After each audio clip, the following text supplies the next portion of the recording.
When looking for your favorite tools and supplies for your next flooring job, we have the absolute best place to shop online. Head on over to shagtools.com, the pro's choice for everything from cutters, adhesives, knee pads, shower systems, and more. Shag Tools carries all the premium brands you know and trust. In stock with fast shipping to either you or your job site. And right now, our new customers are going to receive 10% off their initial purchase using the code HUDDLE10. That's right, HUDDLE10 at shagtools.com. What is up, guys? Welcome back to the Huddle, the number one flooring podcast. The number one flooring podcast, number one podcast in flooring. Hey, we are here every single week to help you guys gain forward progress in your career. Simply put, we're here to help you win. For all our new viewers, welcome to the team. What's up, fellas? Mr. Daniel and Jose Gonzalez. The Gonzalez brothers, as they're often referred to, from Grand Rapids, Michigan's, the Gonzos. What's up, guys? The Gonzos. I had to run to my office and grab my phone, so I sat down right when the intro came up. Apologies for that fumbling there. No, it's all good. So I just called ourselves the Gonzos, but our families each have our own nicknames. So my family is the Gonzos, his are the Valles, Crystal's family are the Larrys. You guys all have different. Our other sisters, the Chatas. The Chatas. Well, it must be one heck of a family reunion. Well, have you guys had a family reunion ever? Mm-hmm. Like 4 years ago? Yeah, longer than that, dude. We don't dare have one in my family. Like getting all of those ridiculous people together in one room. Mm-mm. I don't know how people do it all the time. It's so hard to coordinate that when it's hard. I know, nutty. Well, today's topic is real estate and renovations, how flooring impacts property value. We reached out to a bunch of people to, I say we, the boys have reached out, I think Jose, to several, and we were unable to get our guests on for the day, but we're gonna make it through it. We understand the flooring industry. We have a lot of relationships in the business, and people who call and upgrade their home right before they sell, that kind of stuff. So we'll bring you some good insights on what is the best flooring to sell when somebody is looking to increase their property value before they sell their house or something. Or sometimes, like myself, you just want a low maintenance flooring that you don't have to deal with, and it'll look beautiful for years and years and years. So, Mr. Carlos, what's up? What up, Carlos?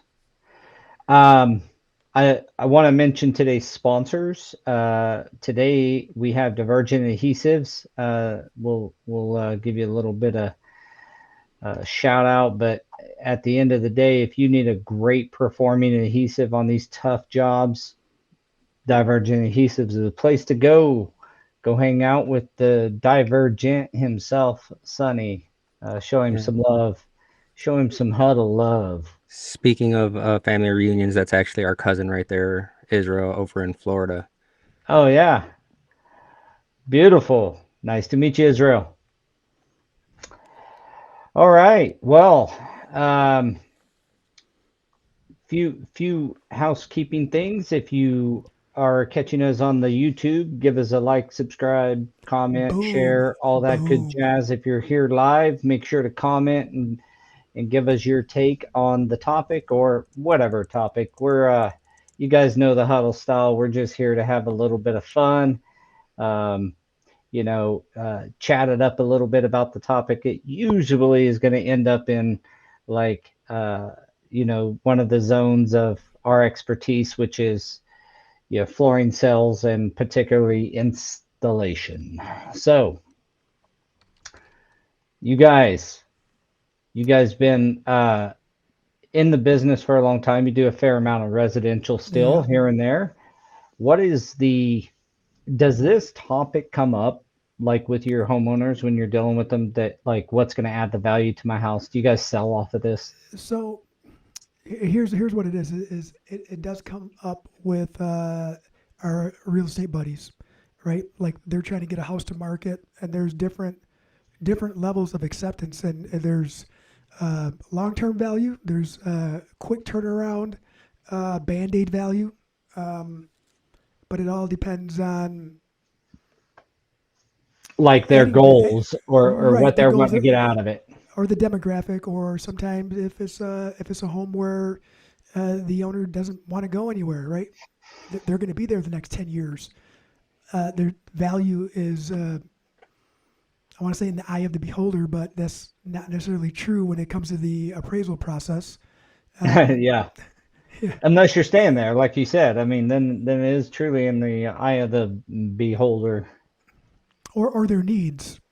So like a home in a subdivision, but the home is already built for handicap accessibility. You know, I was going to ask about aging in place. If that, a couple of years back, oh we yeah, had Elizabeth Caladrino on, and she had mentioned, yes, I don't think it's been a couple of years, it seems like it, but when she was on, she had mentioned, this being an emerging market inside of our industry is the aging in place. Have you guys ran across that much? I have not. I want to say I have, right, but I aging haven't in seen place it doesn't come really around here. coincide with the let's hurry up and get it done as cheap as possible.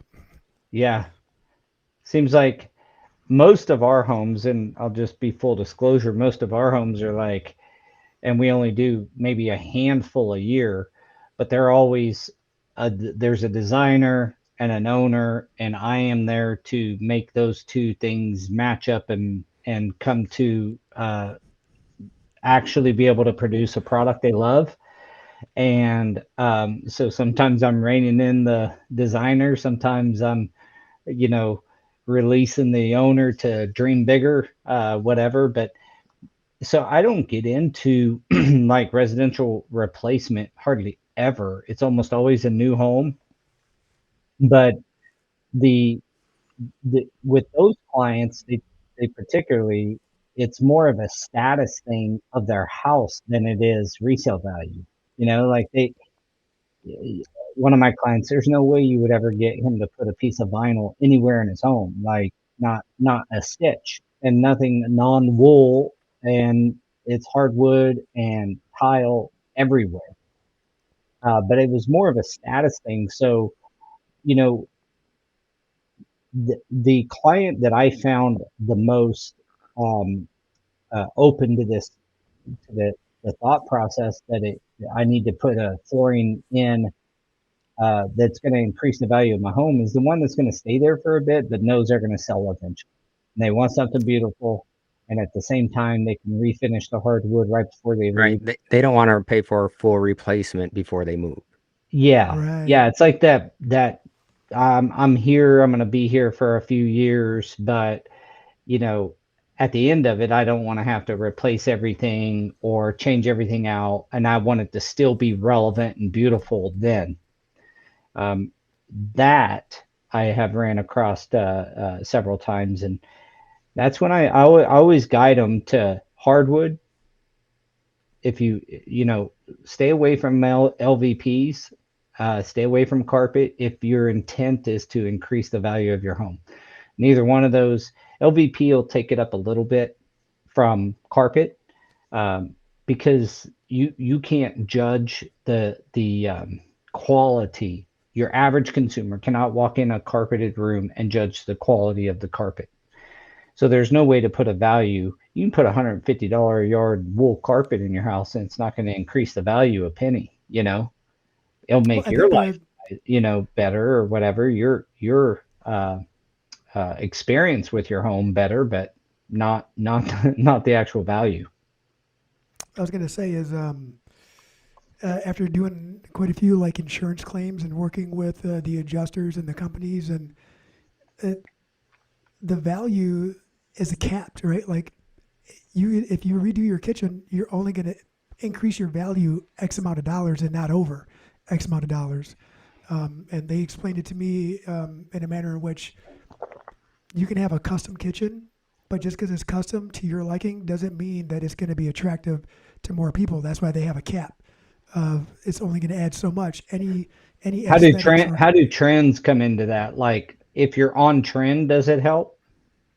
Not to it your help liking, like you still like it obviously if you're going to put it in your home, but showability. does it help to stay in trend? Well, showability, right? So Yeah. if the home shows better and is trending, it's going to be more attractive to everyone else who is really eating up what is being pushed on social media or what everybody's saying they like. So therefore, that may have more value, which could help with the bidding war, I guess. But it's still, paint is paint. It doesn't matter to me like what color it is. It can be covered up, Yeah. and a lot of people change the color of the paint anyway once they purchase a home that isn't And to their that's easy taste. to do. That's why we're so impactful in this way, why we're even having this conversation. I mean, painting, you like you said, so many people are going to repaint. Um, but it's simple. It's easy. That's a simple thing to do compared to tearing out a bunch of flooring and preparing a substrate to receive a new flooring. And there's all kinds of complications there if you're moving from a hardwood to an LVP or something, or a tile to an LVP. Like there's a lot of, you know, floor prep involved. And Are um, you sure? Because on Facebook, people just go over it. So it just well, you got to have a click floor. If you got a click floor, you can go over anything. Mm-hmm. One hundred Anything. that percent. that's what they say. I will give an example. I went and measured a buddy's house, about 6 months ago in the middle of this past summer, and they have a really good installed hard tile throughout their home, right? The kitchen into the hallway, into the back areas, right, and into the bathrooms, the foyer, and some areas that were carpeted, and then also nice hardwood floors that abut to it in all the bedrooms. And excuse me, he wanted to cover it up with floating floor. Mm. And I'm looking at it, I'm measuring it, and I'm like, well, what do you want to do with this? He was like, well, I just want to leave it just in case, we sell the house and we can tear it up. And I said, look, I'm going to be honest with you. I said, if you just redo some of these spots of this grout, this is really solid, man. Like, this is a good install. I said, the grout's just a little dirty. Like, you can spruce this up. And he was like, well, I just want to bring more value. I said, You ain't gonna do we it. don't cover gold up with copper. You know what I mean? And that's what you're asking me to do, is you're asking me to cover up a layer that Copper coated gold coin. yeah. And he's just like, and Got he to looked at me, he protect was it. like, It's oh, I valuable. never thought about it like that. Yeah, that's what I said. That was my finisher was, unless you really want to cover it with something else just to protect it so it stays in this condition. He was like, no. And he did. He called me and said, we decided not to move forward. You're right. We're going to fix those couple spots, clean it up a little bit. And that's it. And they might put like rugs in the bedrooms with the wood floor. They were going to put rugs in front of the bed where the children stepped off or where they stepped off or in any of the walkways. Yeah, there's this if you're trying to move a house fast, you might do that though, right? I mean, that's Yep. where I think you were getting earlier is that there's these it really depends on we're talking specifically about adding value, but you can't help then bring other reasons why people may make those decisions. I mean, I've walked into $750,000 houses that are LVP, and it's because LVP's everywhere, and people think it's great, and they run with it. Well, you know, similar similar. You put hardwood in that same house, and you're like 5 times the cost, 10 times the cost. Whatever. Oh man. Um, and so the buyers are starting. This is just my my take, as well as a little bit of insight from some agents. The buyers are starting to get a little smarter. They used to think like we could do the LVP, and they know they're not truly fooling people, but it the buyer of the house didn't really, they knew it was LVP, but they didn't know the delta between the two. And it's like information is like this, and so people get educated pretty quick, and it seems like people are starting to realize that LVP is still a disposable product. Like you can't refinish it. If it gets scratched up or it gets a huge gouge all the way across the floor or something like this, you're replacing it. A solid hardwood, you're not going to be doing that. You're going to refinish it. A expensive carpet gets torn, you're replacing it. Tile, you gotta, especially a good tile, you gotta be a gorilla on that stuff to mess it up. If it's installed properly, which yes, guys, we're going to be moving into installation about this too. But if it's installed properly, it's hard to beat a damn tile floor, or a Yeah. natural stone like travertine. That's what I had in my house before we sold. We had travertine everywhere and hardwood in the bedrooms, and the only carpet we had was on the stairs. Literally, the stairs that led from Yeah. the travertine floor to a wood grained porcelain tile in the basement. That's my house. It was owned before by some guys that owned a hardwood flooring company, and it was hardwood everywhere except for the stairs. There's carpet. Yeah. And then my wife asked me the other day, she's like, "Hey, can we replace this carpet?" I said, "I will get to it within the next 3 to 5 years." Yeah, it's like a mechanic's car is always the worst running. Dude, yeah. Yeah, I still and I'll tell you, and Jorge could probably speak to this. Hardwood stairs with a runner, Oh those yeah. are back. The 1800s kind of style, that is fully back. The rods are starting to sell, like they're going up for stair rods, and that whole old kind of design is back, baby, in a big way. I've went through yeah, some why do we really veer nice from it? ones that have that. Why do we veer from it? That's like I don't know. the It's Trends. a beautiful look though, it man. is Yeah. And And it's kind of timeless, easy. It's here it is right back. It's like subway tile. yeah, and I'm over here, I'm seeing a lot of people like asking about hardwood on a daily basis. Hardwood this, hardwood that, refinishing. And then it's like I want hardwood. I'll throw a rug down if I want, but I can get rid of it. And you can change it so easy. Yeah. I mean, repurpose a rug to another area.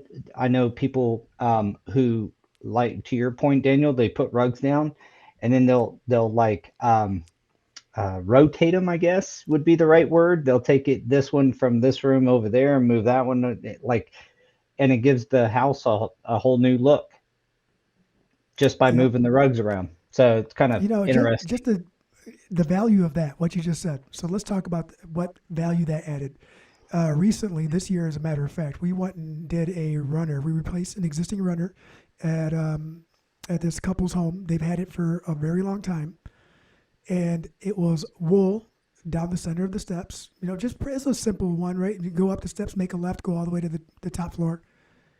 20 years ago, 20 plus years ago, this guy had the foresight to buy extra carpet in case they ever had to replace that runner. Now we had to do some piecing together and had to do some cutting and some binding, right?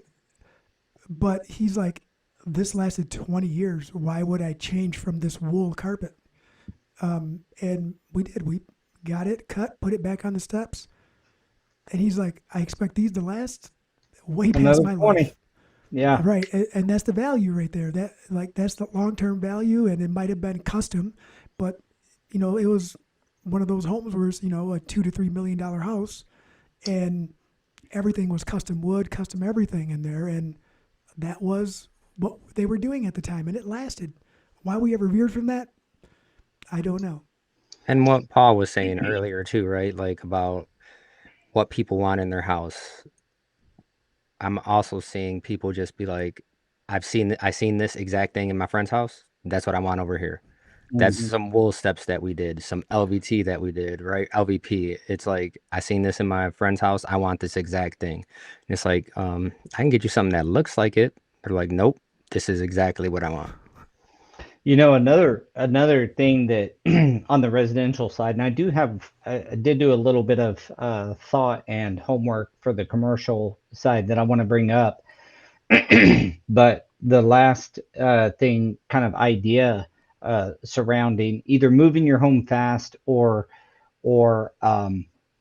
uh, getting the most value is,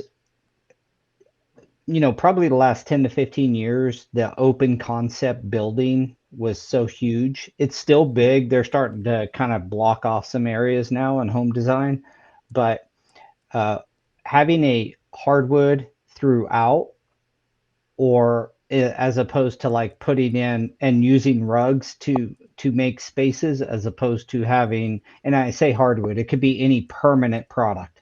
And that's one way you can just easily say valuable for home price or not valuable. Is it a permanent product? Does it take a jackhammer or a demo machine to take it up? Or is it, not a permanent product? A carpet and LVP is not permanent product. Hardwood is a permanent product. It's affixed to your home. Same with tile. But having a consistent product throughout and then using rugs allows new homeowners to not have to make their furniture or their ideas of design fit within your parameters. Um, and this all came about when I was building my house. I had hardwood in the kitchen. It was all open, like the whole house. You walk in the front door, you can see the back door, kind of thing.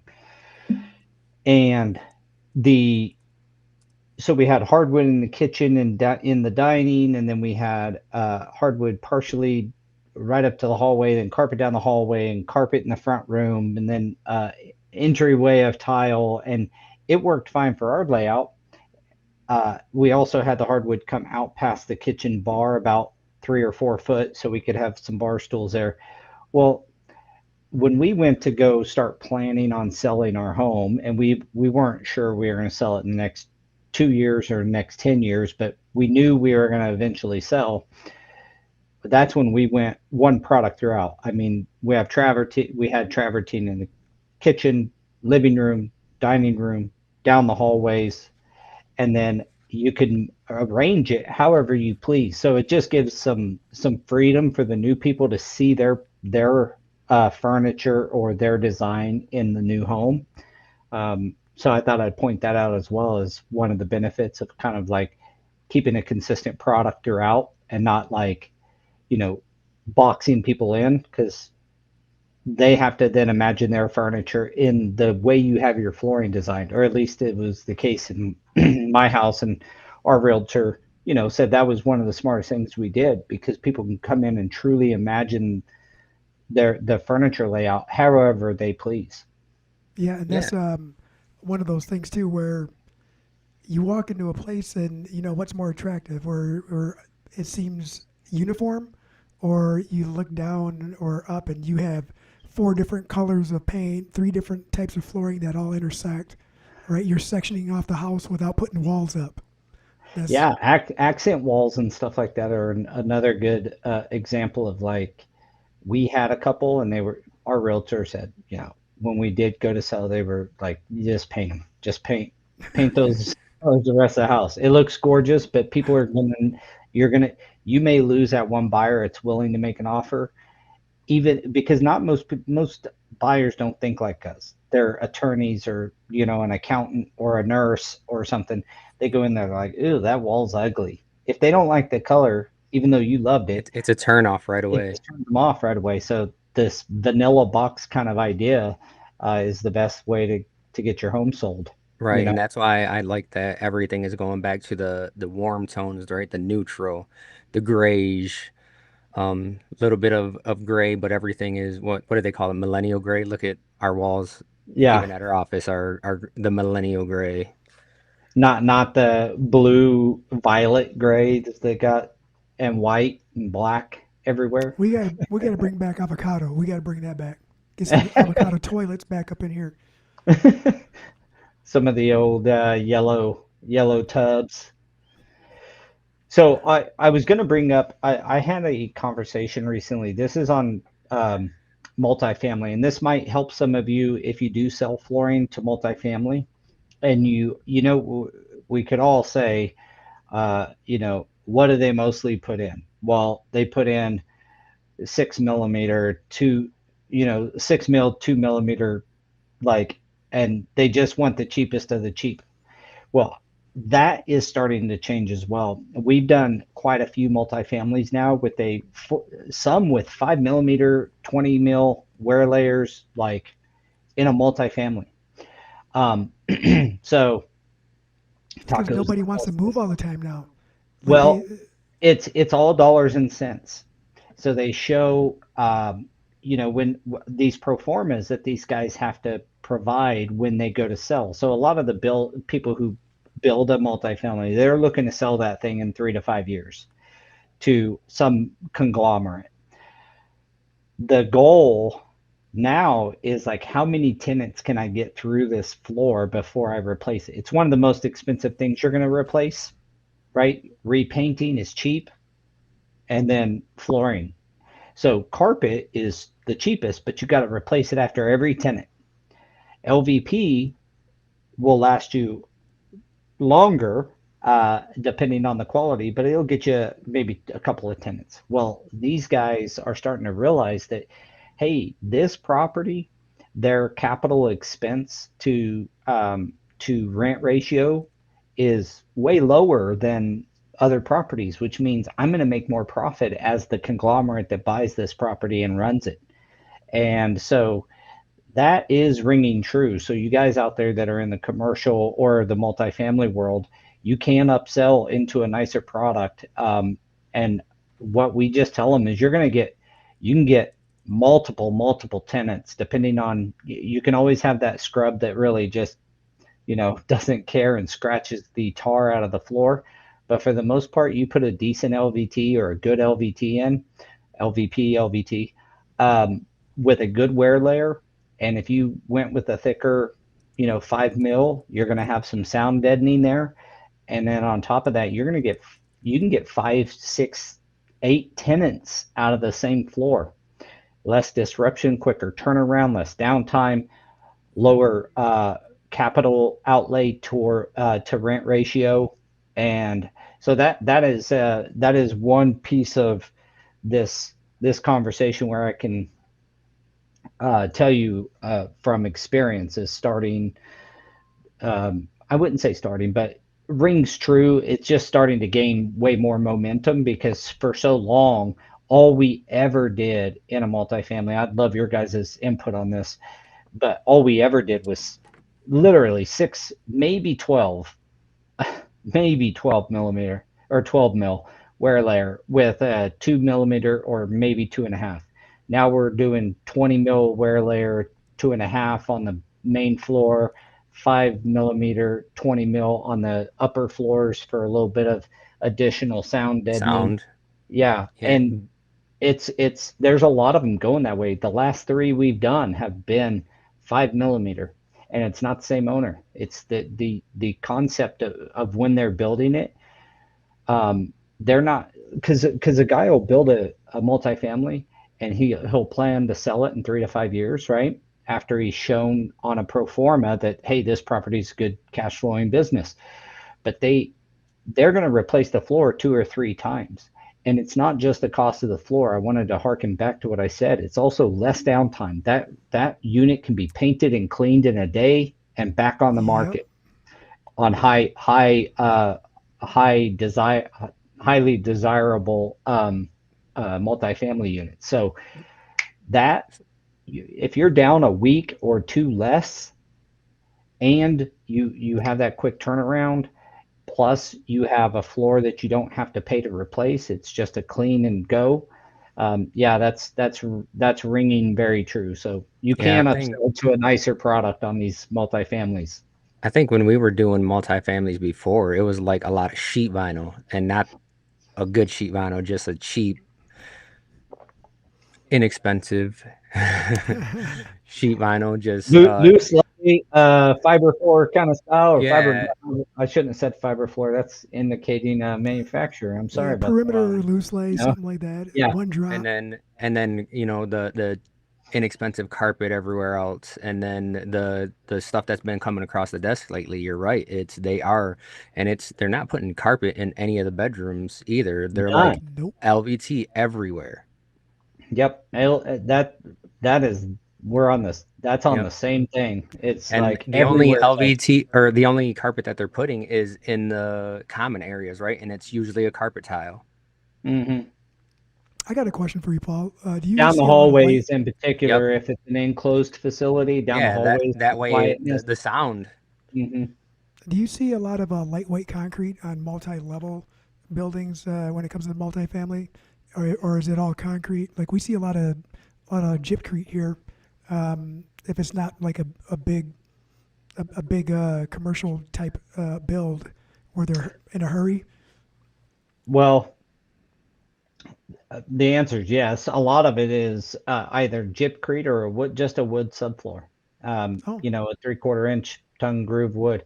Although I was on the phone with a client really? this week, and they were asking for some solutions on a multifamily project down in Houston that they're using 1/2 inch non-tongue and groove floor, and my client was stepping on a seam, and he's doing this, and it's just like, and he's like, how do I make sure that this LVT or LVP they're putting in is going to last? How are they going to patch? Maybe. I mean, you could literally see right through the crack in the floor.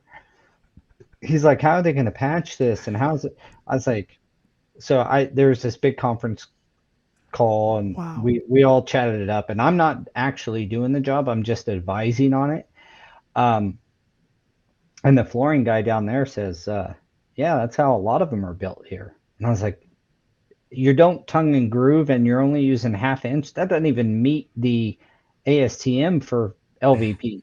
Dude, what Like happens if someone upstairs has it's a supposed to dog be, it's supposed peeing to in the be three corner? quarter inch tongue and groove as the minimum. Like, how are they getting away with it? That's just how they're built down here. So at the end of the day, my best recommendation was to fully glue a 5-ply underlayment, fully glue, screw the seams, and staple the field, because you got to patch seams anyway. Make sure you leave your expansion gap between your underlayment, and fully glue that with a wood glue, with a urethane Yeah, wood adhesive, small notch, um, you know, and glue and screw that thing, as we like to say, and it'll man. probably tighten it up. But man, can you imagine? But um, yeah, that got off course a little bit, but it was just amazed me how sometimes, I mean, what I said about them wanting to put a nicer floor is they still had a 12 mil going in, so it wasn't even the bottom.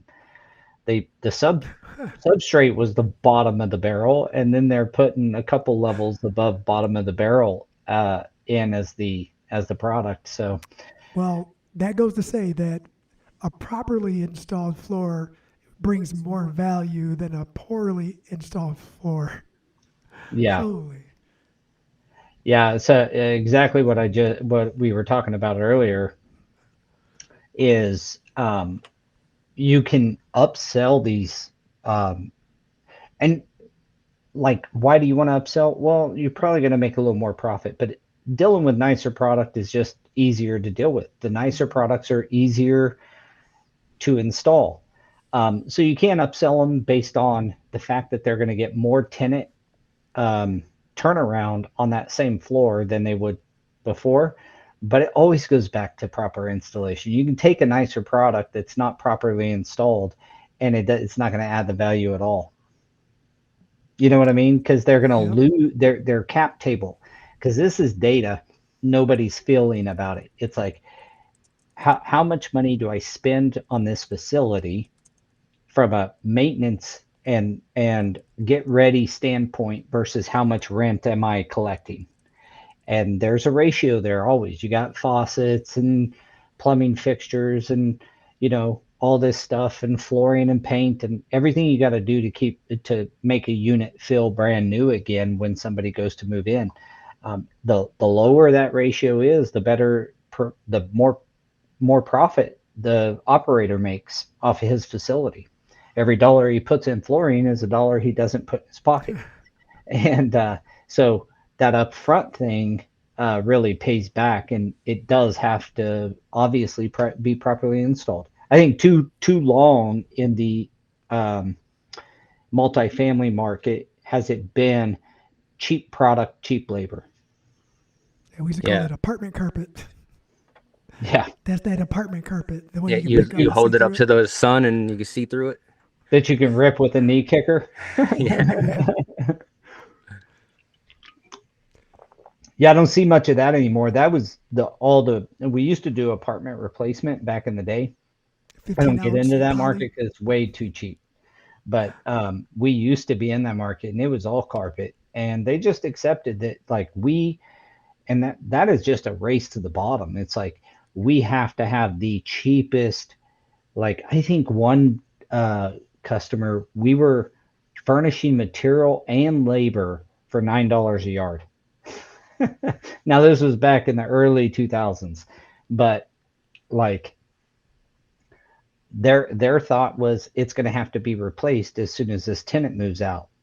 LVP has changed that game a little bit, and I like the way it's going right now. I hope it continues because I think it's better work for installers, and on top of that, it's providing a little extra value a lot of extra value for the property owner, and of course, we make a little bit better of a buck.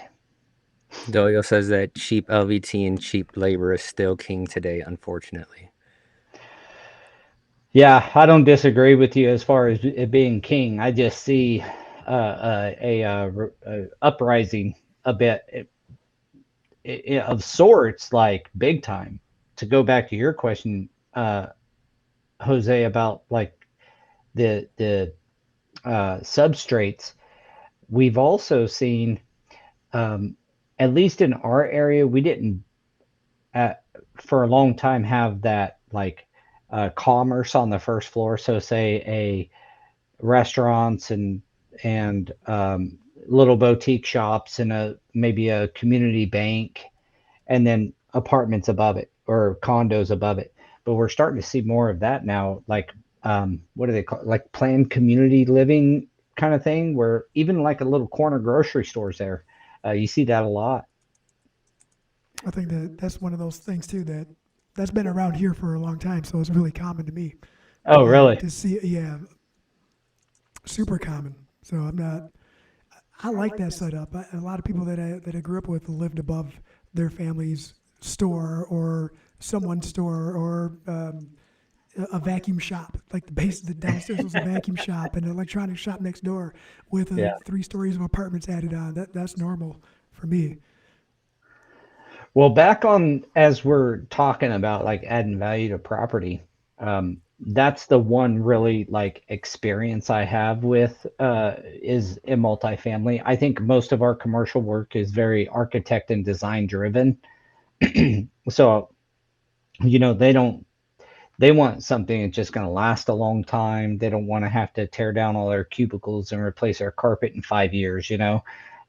So it's more like long-term thinking for the most part. Don't get me wrong, that's not always the case, but for the most part. So I don't have good examples in the commercial world other than the multifamily thing, and I good experience with it.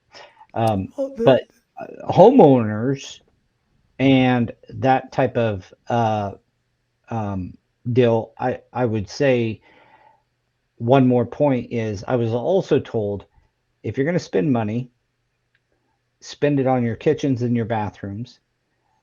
Tearing out a prefab shower, fiberglass shower unit and putting in a full tiled shower in a nice, median type of home is a great move for getting high value out of your house.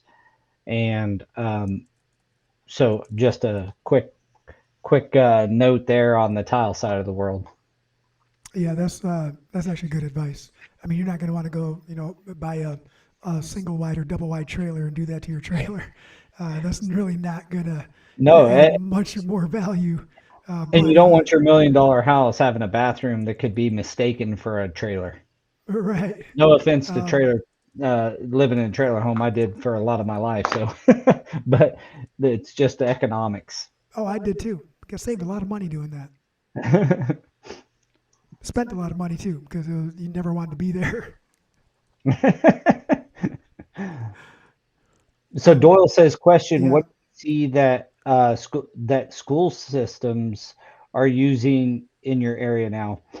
I would say there's two things. A lot of them have moved to the LVT, and they started doing that years back. They're starting to realize that, like, okay, the problem is it is going to get scratched because it's a school, where VCT could be stripped and waxed, even though they had an annual, they save a lot on what they call life cycle cost.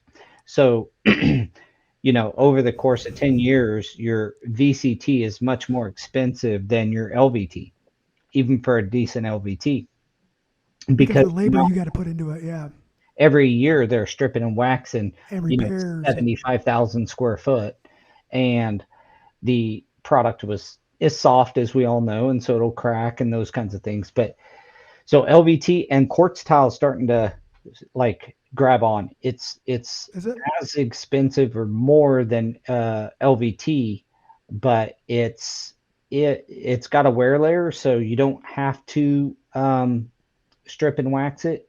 But once you have to, like you don't have like VCT, you had to wax like right away. They recommended as soon as it was installed, 48 hours later, strip the factory seal off of it, seal it, and apply 3 to 5 coats of wax, right? Cross-linked acrylic wax. You guys probably remember Yep. all that. Hmm. I don't know if Michigan still has big VCT projects in their schools, but that Not was a the lot. recommendation. So you got a 75 cents to $1 on top of the cost of your VCT. It seems like it's cheap, and it is for your building, but then your maintenance piece The of it, maintenance costs, yeah. Yep. right, always Well, built up.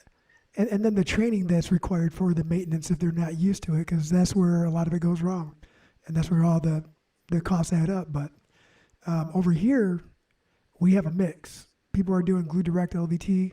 Um, what's lasted the longest is going to be terrazzo or hard tile. Like, And Yeah, it's kind of almost switching back to that too, to mm, the resinous terrazzo now. oh, really? Yeah. oh yeah, dude.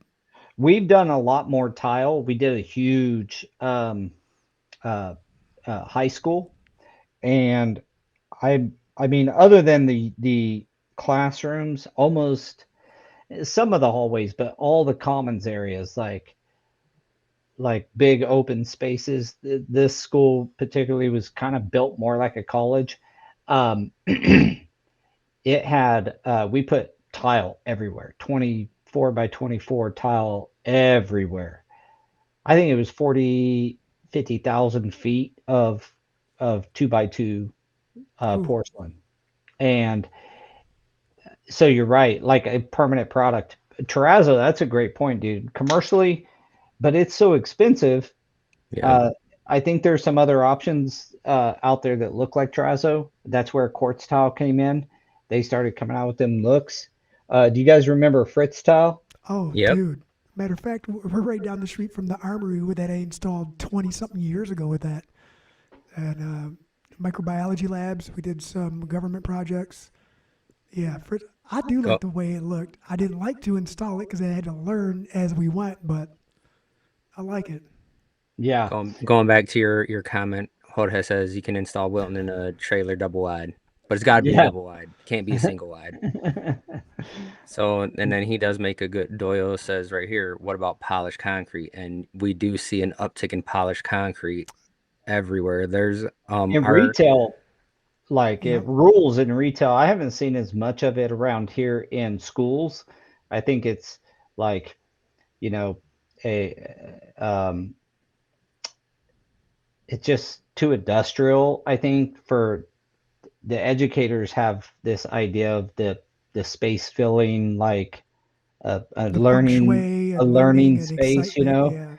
Yeah. so I haven't seen much polished concrete in the education space, but man, it runs retail. All those big jobs I used to install back in the day, I can't count how many Kroger stores. Dillons is what they're called around here. the Kroger stores and uh, Walmarts and Targets that I've done over the years in VCT that are all now polished concrete. With the permanent VCT stain, the grid stained into the concrete. Yeah. Or they'll And barn do, dominiums. Oh, yeah. barn dominium. So my buddy does those, and they do a lot of stained concrete, polished concrete, and they're even doing the cutting the patterns and designs in Grout there. it. Yep, and doing all of that. Like, yeah, I they do am some not nice a work. fan. I'm not a fan. Around here, there's some barnuminium stuff go up, but we're in tornado country here. And if you ain't got a basement, you and you're in a metal building, like that's not a good mix for a place that gets, 100 tornadoes a year.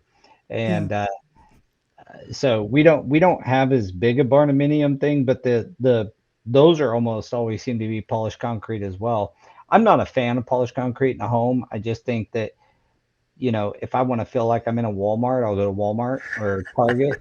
I mean, They're like they just feel cold to me. You put all the area rugs you want. institutionalized Yeah, yeah. that.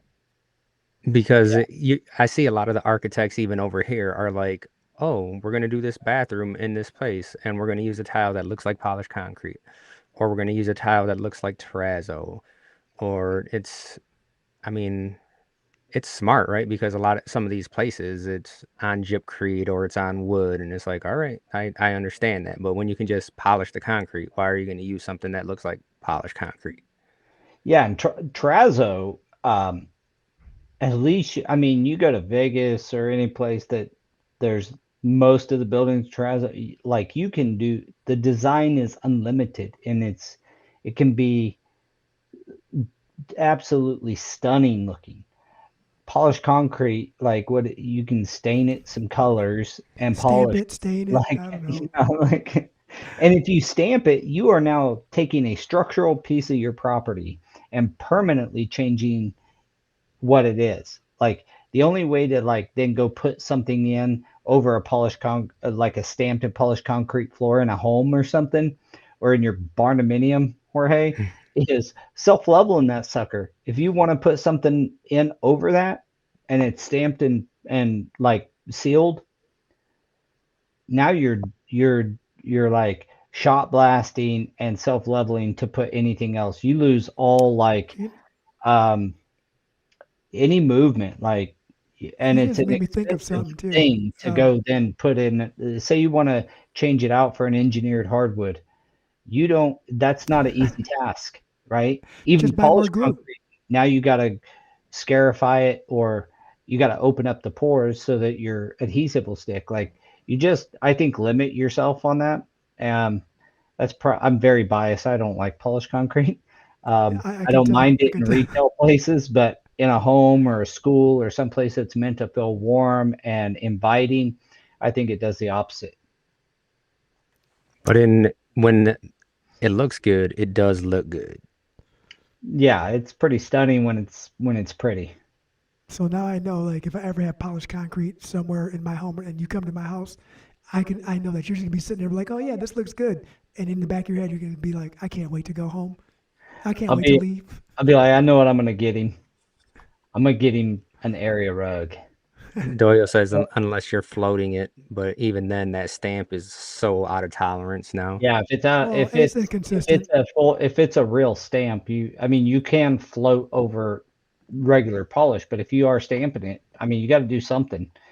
Now, not to say that plenty of people don't and then end up with a failure, but you're supposed to do something. So I got a That's question. fun. Do you think that these new resinous flooring, this epoxy flooring with all the like designs that are underneath it, where they're going a little bit thicker, are adding value, or would that be more of a custom? You know, because they're adding a theme pretty much, and you can't really change that without changing the entire thing. And the same thing goes with like the penny floors that I've been seeing that everyone's doing, which is pretty cool. It's been like that for a while, but I wonder if those actually add value or if that is just looked at as a custom piece where It's a new floor. You can clean it easy, but Well, it's one of those things where you move into there and then you cover it up and then someone else discovers it 50 years later and they're like, "This is the coolest thing I've ever seen." Yeah. But I mean, my opinion on it is even with tile or a hardwood, if you go super exotic with it, you're running the risk of people not liking it, right? And you can have a marble floor throughout your entire home and it have a hard time selling because nobody likes green marble or pink marble, or a mm, very small subset of people do. Um, but if you go white or beige or grayish and you put that in, people can design around it, area rugs and stuff to make it pop. And so I think that any of those products that you put in, um, you got to be mindful that you can still mess it up from a design perspective, even if it is a permanent product that will add value to your house. If it's one of those things that's like, yikes, I'm taking that out as soon as I buy, or I'd have to replace this. I can't live with this hunter green, white veined marble everywhere, even though it's brand new, looks gorgeous or what have you. So I think you still got to be mindful of that. The epoxy floors, I think they belong in your garage, maybe in your man cave or your basement storage, patio. or I have something seen like an uptick in people talking about doing it in their basement. Like, I don't want to put anything else down here. And the good thing is that you're putting epoxy anyways, right? You might as well spend a couple more dollars to make sure you're covered on the moisture, and then you don't have to worry about it. Yeah, do the moisture thing if you're putting epoxy in your basement. I'll tell you that. I've seen quite a few. It probably originated on TikTok, but I'm not on TikTok. I see most of that stuff on like Instagram. Instagram. But they're peeling up sheets Oh of yeah. epoxy, like two guys pulling an entire room up of epoxy because it was in a basement, maybe was prepped properly or not prepped properly. I'll tell you, Hydrostatic one pressure. of those type of products, if you watch this, I'm speaking to our audience. If you're watching and you're going to do an epoxy, you better vet that guy. He better have a high quality, like you better be able to prove that he knows what he's doing, because if it goes bad, you won't know right away. And when it goes bad, the whole floor is done, you know, and he's on to his next deal. And that there's so many of these little epoxy companies doing garages and basements and bathrooms and stuff. And it's it got its start like the metallic floors in the man caves, right? Guys buying a barn or tossing a metal building up to get away from life for a minute and watch a football game, and they put the metallic epoxy in. Awesome. It looks great there. I just don't personally think that it's got to be sparingly used for my taste in a home. But hey, I'm just one guy. I mean, there's plenty of people that love that stuff. And it's We just had the coatings lady in amazing. here today too. It's amazing what they can do. Have you seen some of that stuff they do on walls that make it look Yeah, like a marble, a piece of Yeah. marble that is yeah. fascinating. I've How I've they not, you just see them run over it 1 million times, and then at the end it looks just like a marble slab or something. yeah, dude.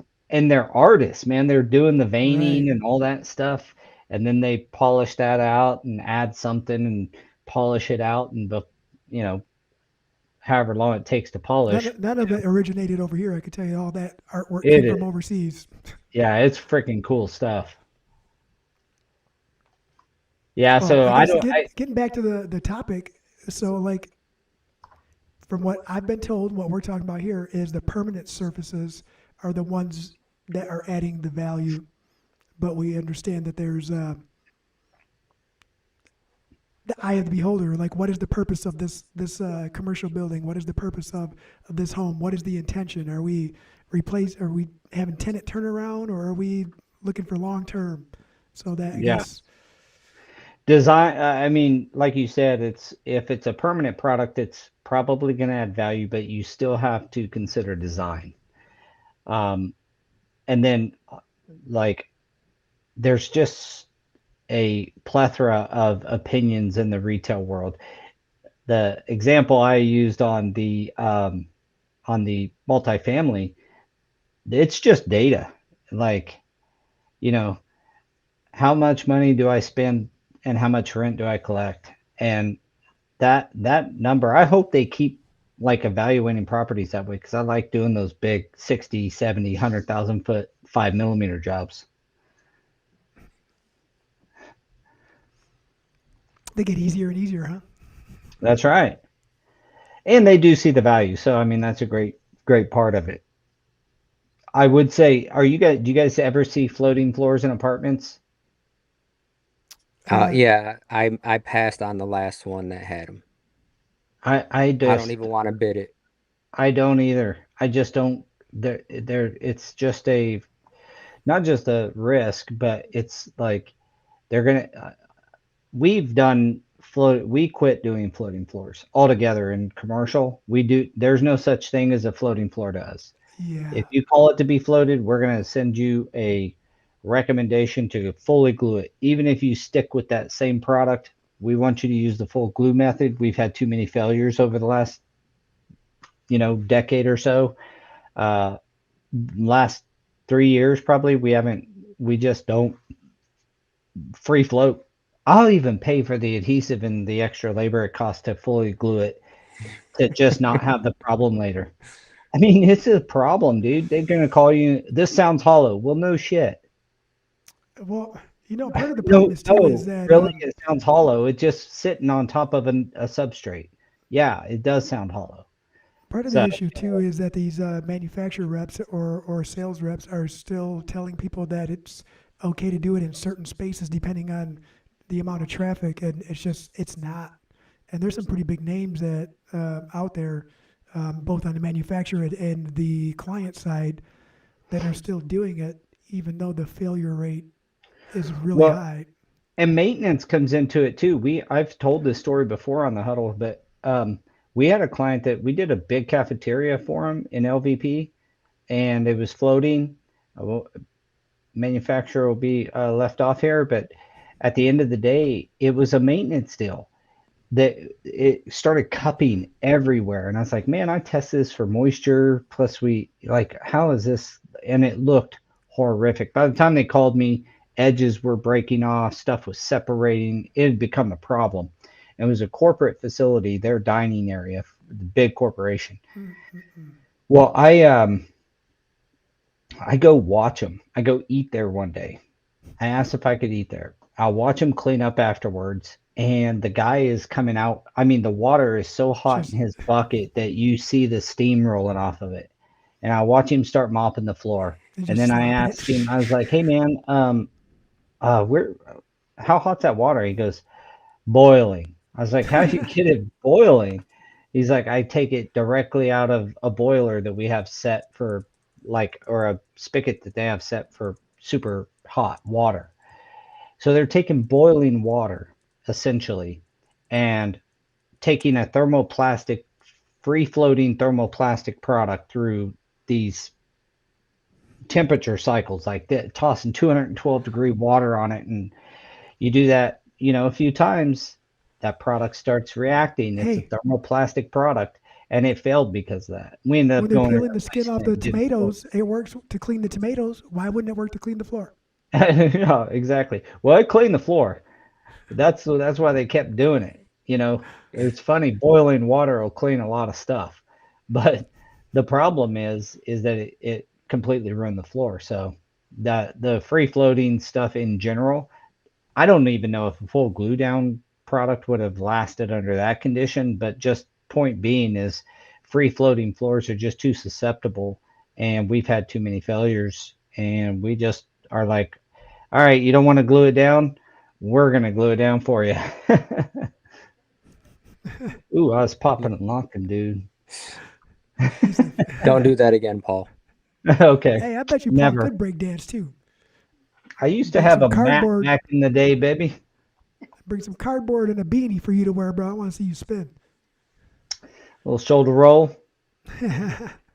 All right, guys. Well, that's we have come to the end of our podcast here, talking about bringing value to your property, whether it's residential, commercial property, and knowing what floors and kind of the ins and outs of doing that, and how to get the most value out of it. Picking the right flooring for a couple dollars more that might just increase your home value. So that's what this episode was about. We appreciate everybody for commenting.